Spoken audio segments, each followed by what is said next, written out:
Bizarre Brain Comics.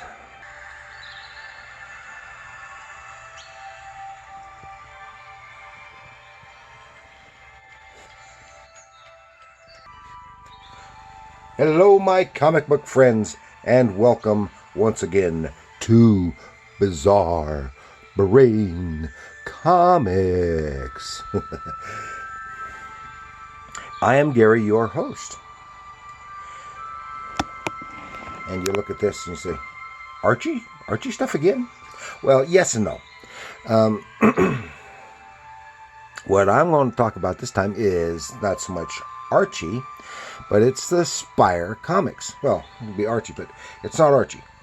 Remember, I've done Spire comics before, talked a little bit about some individual books, and I showed you some of the, well, remember, Spire Comics was a comic publisher from the 70s and early 80s, and they did a whole series of religious comic books, some with original stories, some with adapting stories from some religious books, religious-oriented books like The Cross and the Switchblade, and is that right? Yeah, and stuff like that. But it was all done by Al Hartley. He did a bunch of books, and Al Hartley had been an artist working for Archie Comics, and he was a very fine artist. I know some people wanna gripe about him for some reason. I don't know why. I like his work. Both his his more realistic and his Archie work. I just like his style. And because he was working for Archie, he managed to get a licensing agreement with Archie Comics for Spire, so that they could use the Archie characters in some of their books. And they had a whole bunch of Archie books. I have talked about some of these before. These are more recent acquisitions,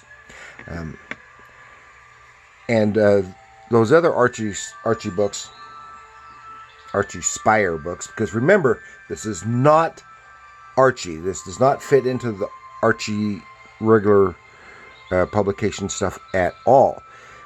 But it can fool a lot of people, and has fooled a lot of people, both young and old, in that regards, because Archie was not publishing religious books.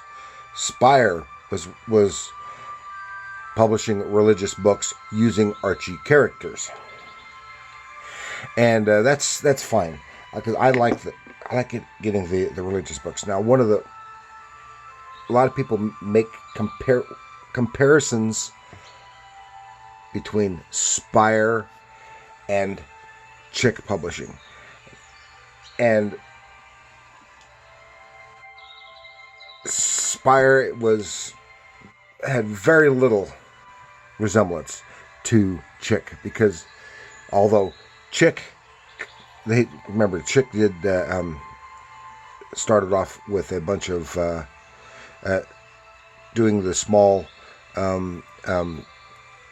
tract books, and then expanded into doing full-sized comics. And they had the Chick comics had some great, fantastic artwork, but they were just horribly written. They would start with a little bit of a story and then degrade into hard slamming preachiness, describing false, or rather incorrect history of stuff, and everything, if it wasn't their brand of extreme fundamentalist Christianity, everything else was satanic, and that really fed into the satanic panic, which came up into the 80s and 90s, when got full bloom, but it was already going back in the 70s, just on a smaller scale. And it really fed into that with their and extreme anti-Catholicism and stuff like that. Well, Spire was not like that. They were more subtle. Most of the books that I have read, the non-Archie stuff, was one of them got a little too preachy for my taste, but it wasn't bad. It's mostly a story with a little bit of a message. Now the other Archie Spire books that I've talked about here, they didn't so much have a story. It was kind of almost like a lesson, and then they had some one of them was just parables, reciting parables, and they were all done a lot like parables without an overall story or plot. And these are different in that regard. And of course, as I said, they were all written and drawn by Al Hartley.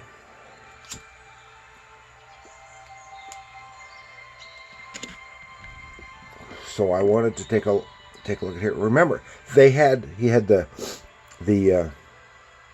license to use all the Archie comics. As far as I know, they use all the Archie comics, the characters, the Archie gang. So they had featured Archie, Betty, Veronica, Jughead, Reggie, Dalton, Moose and Midge, and Big Ethel. See, and they're all in here. But there's one that I think is obvious in her absence. Of course, this is long before they had the Cheryl Blossom characters and the Kevin Keller characters. But this was right at the time when, at least starting off, when one character wasn't being used in here, and that is Sabrina the Teenage Witch. And I have to wonder, did they intentionally shy away from her because she was a witch? I think so. I've never seen or read anything about it. But I also remember, in this time, this is when Sabrina had a popular animated TV series for several years, as well as Archie. So anyone who would have been reading most of the people kids who would have been reading these Archie-based religious comics would have been aware of Sabrina.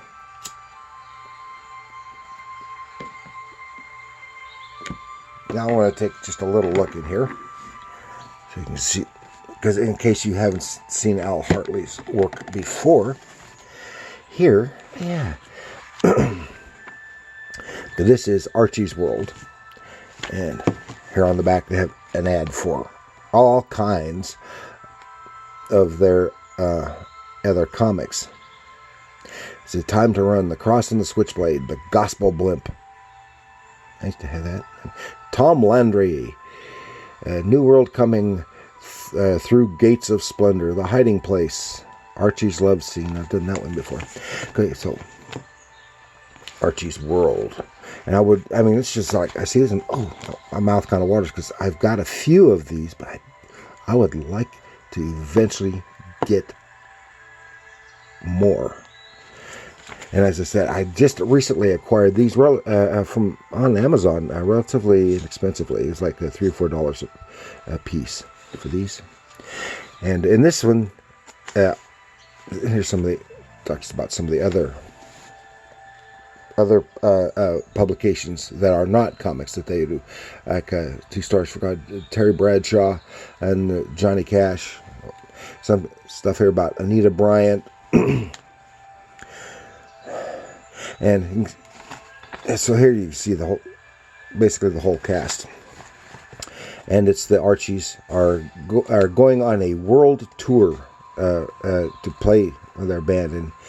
And in this where they go, the Archie characters are the only ones that maintained that Archie style. The others, or the other characters, are reflected by Al Hartley's more realistic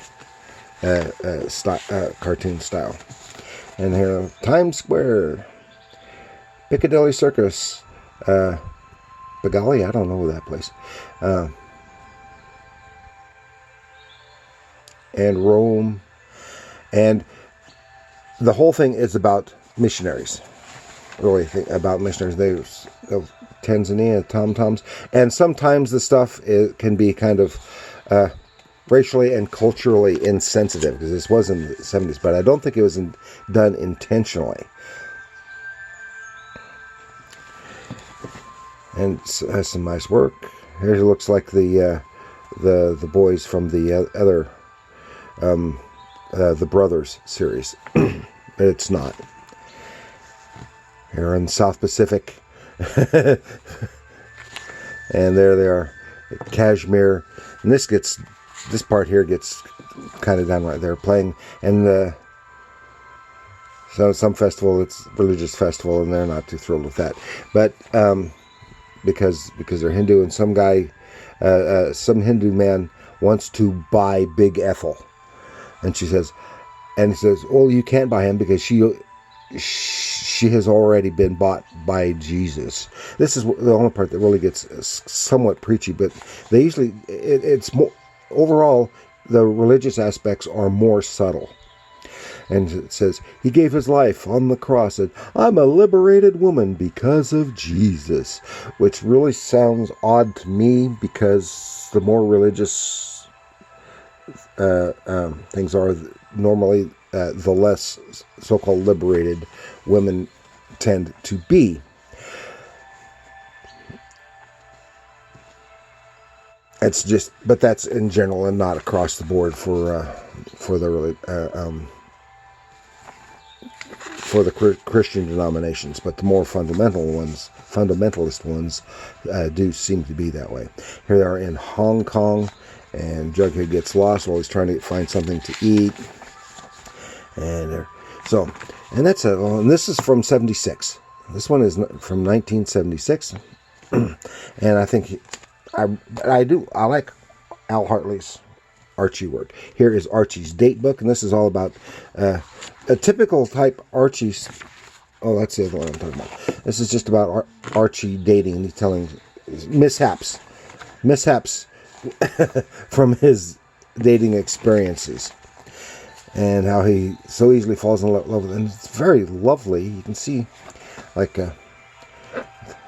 this young lady here and those up there, lovely young ladies. Even has like a little survey type thing in there, and some more Archie talking about dating. And this one doesn't have as much with Betty and Veronica, but does some here. And some very lovely young ladies. There's Midge and Moose. And now I'm thinking that overall, Al Hartley seemed to really like, this is my opinion, really like Betty, because generally speaking, to my eye anyway, he makes Betty the most lovely of any of the Archie characters. Archie's roller coaster, and this is a date on at a carnival, and with Archie out with Veronica, and has problems with Betty. Now, but one thing that I wanted to point out here, because it's a little more obvious, this is from 1981, and that previous one was from 1981 as well, is that for a religious comic and an Archie featuring Archie characters at this time, the figures on these young ladies are extremely and surprisingly voluptuous, if you know what I mean, which is really surprising, and it's somewhat in the others as well. You can see here in Veronica, And elsewhere with Betty and the others, they are very voluptuous looking, all these figures. And just in general, Betty seems to he seems to draw Betty just a little bit more on the lovely side. That's the only way I can express it. She just looks more lovely than than the other characters do. And this is fun. Like I said, Archie won something for Veronica, and Veronica had to take off, and he had to go do something, and he tried to get Betty to hold the thing, but it turns out she thought it was a gift for her, and all this. So here's again Betty, really. But these are fun little stories. The religion gets in there, but it's much more subtle. It's not like the chick stuff that just knocks you in the head. And I've run a lot longer than I had intended to here. And here you can see, the ads are not all the same on these backs. Back of these, so that's what I've got this time, talking about the Spire. I like that one better. Woo! The Spire Archie comics. I don't know how many Archie comic or Spire comics featured Archie. I've got a total of, I think, 6 or 7, and I'm sure there were more. And Al Hartley produced, well, as you saw on there, must be a total of at least a couple dozen titles.